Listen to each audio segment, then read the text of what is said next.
Le président de la République, considérant que le peuple français a été appelé à se prononcer sur la résolution suivante, le peuple veut le maintien de l'autorité de Louis-Napoléon Bonaparte et lui donne les pouvoirs nécessaires pour faire une constitution d'après les bases établies dans sa proclamation du 2 décembre.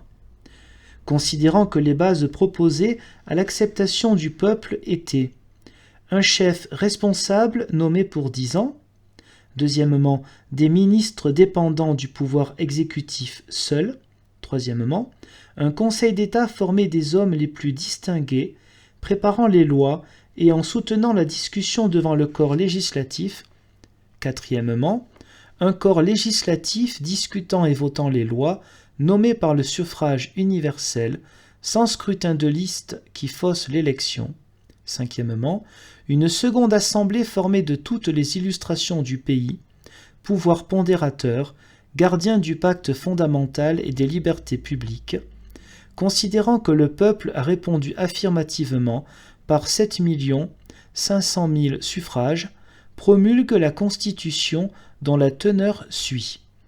Article 1er.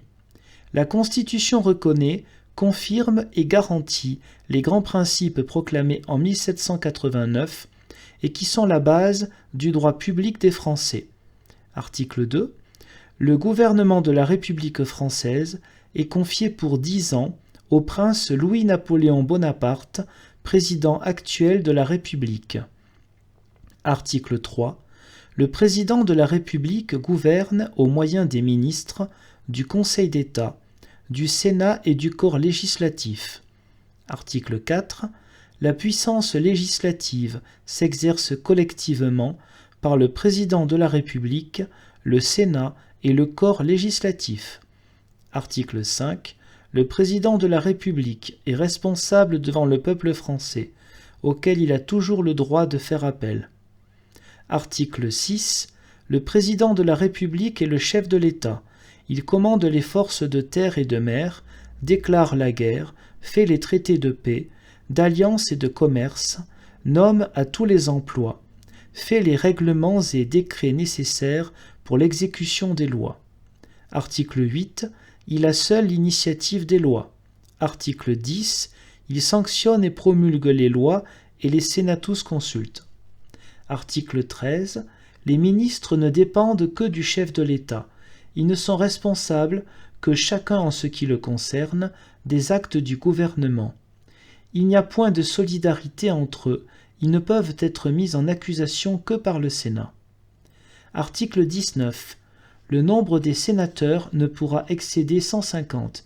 Il est fixé pour la première année à 80. Article 20.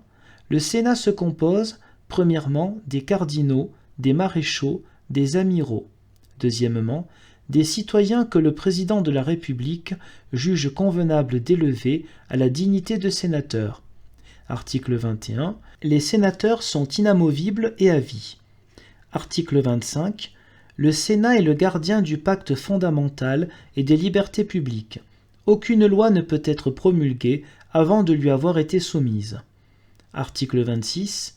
Le Sénat s'oppose à la promulgation, premièrement, des lois qui seraient contraires ou qui porteraient atteinte à la Constitution, à la religion, à la morale, à la liberté des cultes, à la liberté individuelle, à l'égalité des citoyens devant la loi, à l'inviolabilité de la propriété et au principe de l'inamovibilité de la magistrature, et deuxièmement, de celles qui pourraient compromettre la défense du territoire.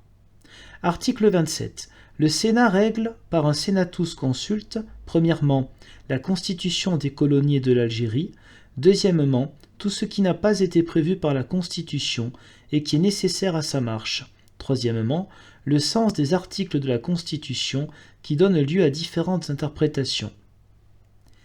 Article 34. L'élection a pour base la population. Article 35.